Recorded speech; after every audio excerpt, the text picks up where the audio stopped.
Hei, tulai su ka vok man lawa ka film ka to pa kai ma shim pakhat chuanin randar som pahnih vel ania hei ke mai ka hritang lu tu ka o te hi la loi ru ta ni chu mo chuan kan buai ve neuh o nau te le chan den lau kala chuan chen te wang te pawh chu nia chuanin na ka hun man dan te lai te lang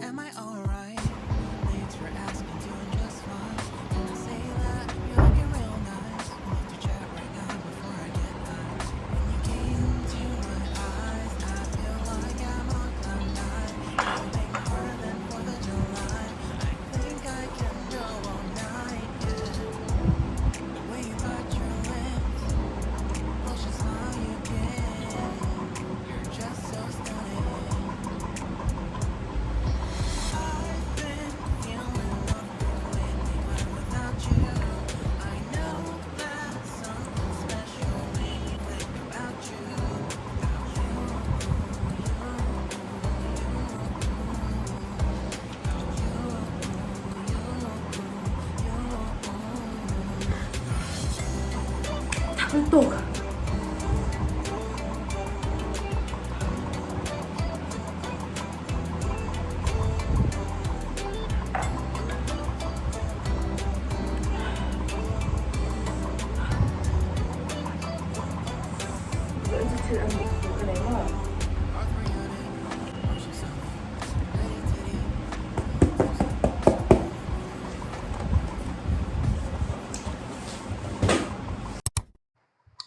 hei bây giờ chuan hei hi hei hi camera stand ania kan kan chamo sanna dowa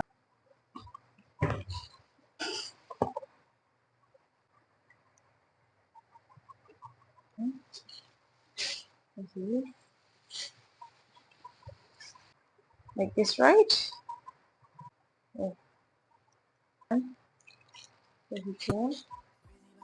Hei hi a in lawa in za dang khu chuanin fit sari theng lo thei khan ya mo che ka se chiang lawa what to do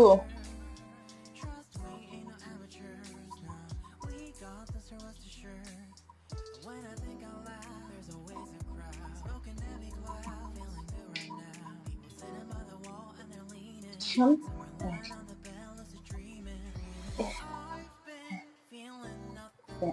thàn rồi cả chó hơi tiếc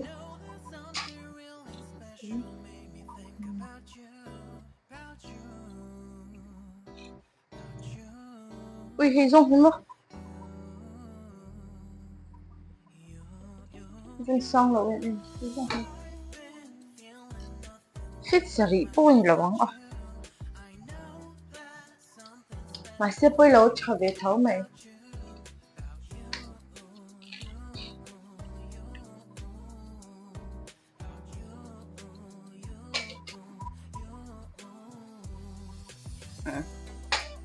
mà sẽ hi bơi hi ác nghề lòng nghề tốt như chú mà hi tàu vác lòng như chú mua giờ rồi hi in cần complete như chú mua chú bằng tay áo chả over chú có bị xì chóng lâu như chú sẽ để về tao bắt chế độ đấy thật chú tụi mình đủ biết là nhắm rồi cái ý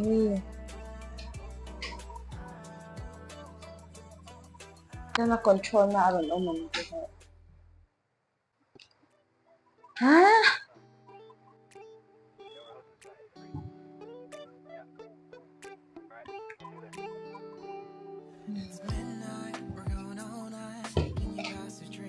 luôn gì thế đi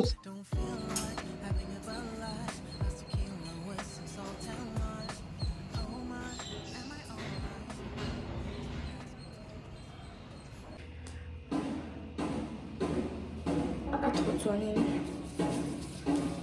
ta kar khan lai ko lam hul thu ni chu cái lòng hi là như chứ trong cái hara dar thum về là lòng nha in one suk cái chân anh em mở xem cái đồ xe chân chua lại tiếp cái ngay à chân makeup thế cái này lại rồi cái này plaster rồi anh em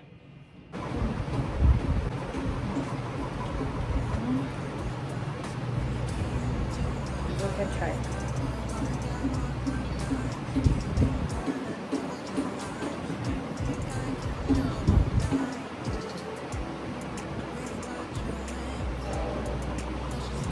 Cái nói ra thì không được lấy được không mà đâu. Sao mấy cái thả đấy thì nó lung tụi nó thả đấy chỉ còn là cái cái lấy cái khăn nó sao mà không làm cái bộ khá này khá chú cái này move đó này là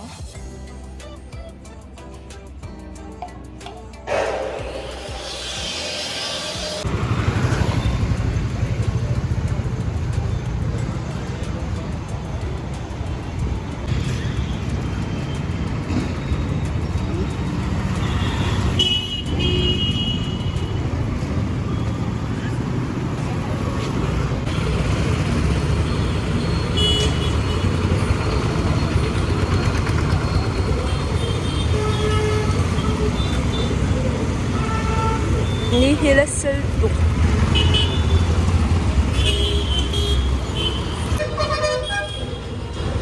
han discount low lawa na pang thum hơi chặt lòng tốt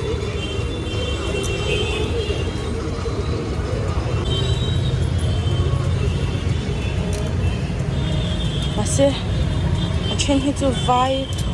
chính chẳng không được cái này chứ mà đi ngang hè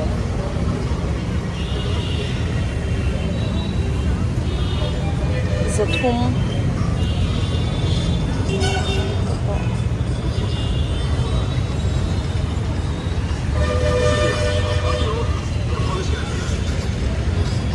còn này chứ đấy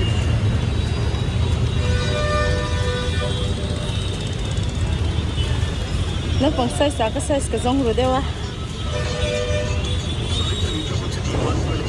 học gì này đâu chơi nó yến tôi cũng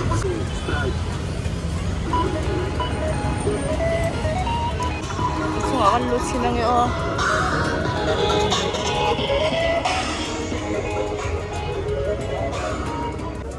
hi phụ yên là gì hi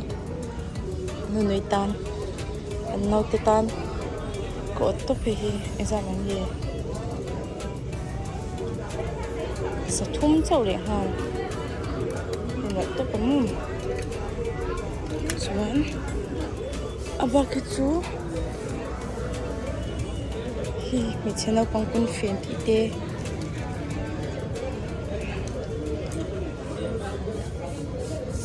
nó bằng say sẽ in dần về chứ một hai ngang mấy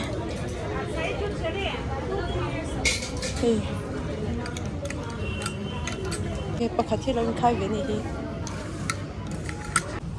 chẳng càng liệu tập hay mà upon his judge chọn hi upon hi akong lao an niệm vậy hi chado lu to này chứ hi tiếng gì hi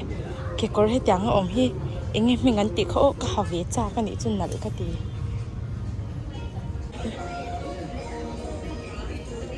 ban hi bùi gì là phải hậu chu tiếng apart để cái chỗ Asiata as ban bùi tóc ăn cái chỗ cái mình tấn là lâu cute tôi cái uy nào gì hết thì cái là lâu mà alem không tóc trên hết mà uy bữa nào mấy đón tóc cái kia chứ nào cái gì lâu cái uy vai tóc 99 mà nó vét chả được luôn đâu Mizo giờ liman nói làm đỡ với cái này anh Hingi Zalinia, Tempo Zalinia, Hingi Zangala ni Vechata, hey, Zangan Tia Chuan. Hay tăng hay cần nấu cần nay cần buôn về chơi. Cái hình tin nãy rồi tục. Zali mà sẽ hi,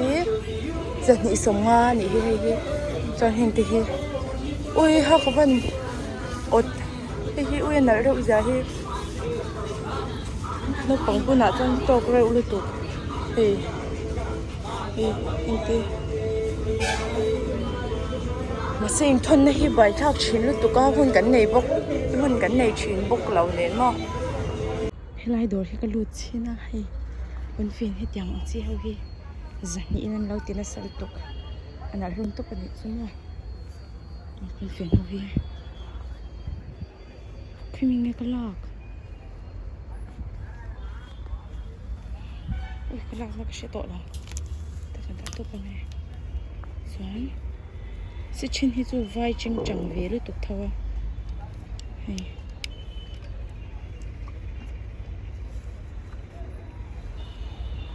sẽ phiền anh làm lẻ đôn được tục cái mò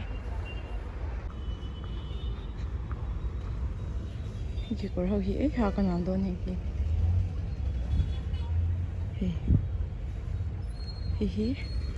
hi vắt chả về hi còn hi nál dậy mấy giật nhị thấu ui giật nhị cho nó phát trả luôn về giật nhị đó là một đề trả lòng đậu tiếp tục giật nhị cho anh ui ý nghĩ anh ít tiền cái con là gì vai hậu thuẫn nó hay mặc thấy làm gì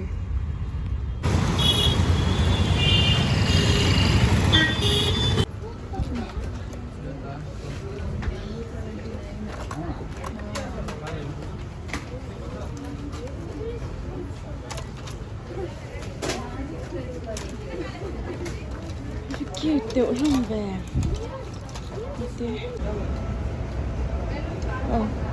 ui hi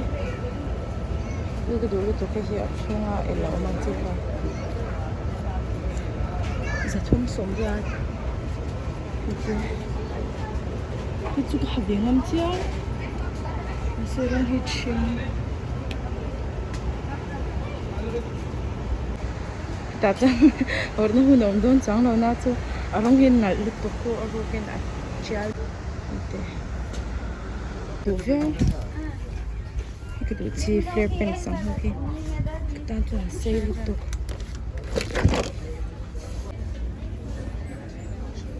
ít tiền càng hồi chân càng cái sẽ chào dễ khi mới xin in số tận nhà hết bộ pink mới được bộ hay video hi la kan phal phok lawa aru ken ka cover ani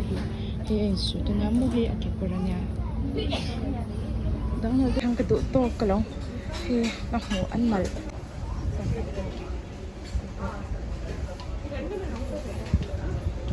lavender color how he na top ka do makeup pouch sẽ cái chặt lại cái đồ chán hàng học hết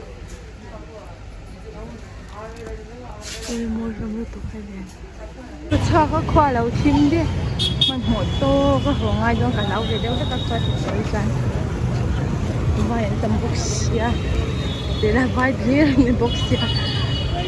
lâu về đâu lắc mà đi chán in cái gì mà mua chán không cái bữa hai số số đó có hồ lắm khăn cắt là lúc đó cái mà cần khăn với khăn dàn chọn thì mới là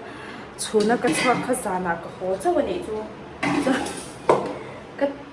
cái đi này là khăn cái lâu ôm đây thì chú mà đã khăn cái đi này ôm đây chân cái chọn khăn khoa lâu thì biết có gì cho chân cái lâu lúc đó 많이 매차 많이 사와 갈까 cái thao mong lâu lúc đó tụi lai chơi chung bảo rằng về giống giống này chân rồi trong trai nó cái này thấy một là chân cái bộ mong lâu cái làm đâu lúc này mấy cái chặt lúc tục chân em cái thanh rồi cái thằng luôn nó cái lẩu gì xiêm tụ bóc lẩu lúa lý cái thanh này đào cái số nàyแล้วลุยอินอัดตัวสิอินโอเคที่แกวินตัวมีที่อัดตัวกันกังไงเดี๋ยวไอ้จับตัวเนี่ย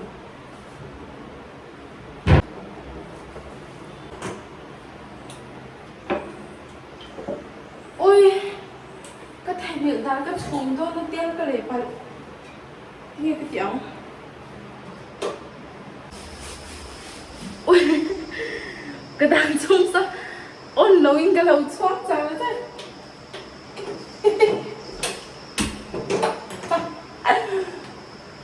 하나도 없죠?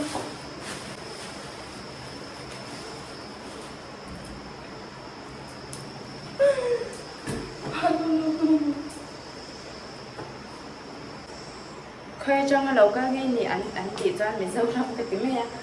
Korea nó mình chỉ con ô cái ta Philippines nó mình chỉ con ô cái ta Japan mình chỉ con ô cái ta Chinese mình chỉ con ô cái ta mà sẽ lại trong đấy rất là Chinese anh tiếng Anh là China thì mình làm gì chứ thì lại về là hàng Chinese anh ta mà các bạn hàng Chinese chúng mình thì là sao được về là mình đúng không Chinese mình thì là China mà xin ở đâu bây giờ bắt chạy tập tết là mình hình chạy chuyện gì đúng không vậy chăng đi mà đã khăn cái lụt ta đừng nấu được khăn chân thắt second floor anh cái sao cũng là khăn mấy chân đâu bóng cũng xuống tới lý xuống bóng á cháu về chung gì đó nếu xuống bớt sari bóng cái về đó mấy thèm khăn ýจะประทุ่งเตะให้เราก็ละกันนั่งไงฮันเต้นไม่ได้เขียวซื่อๆว่า sister ก็เรียนมีนี่มีลำเดียโอ้ก็เดียจนชาติคำมินน้ำปุยไปแล้วจนก็ไอจีรู้สึกคำมินดีแล้วจนไอจีก็เคยแล้วว่าเดียจะอันนี้เลยว่าจะไปเคยมันจะเคยเราก็ติดบอกซะติดแต่หลังจากเคยเราก็จะKorea nó mi bị chết ô bị Japanese mi nhìn bị bông ô ô cách dạng này nè ô không mấy mình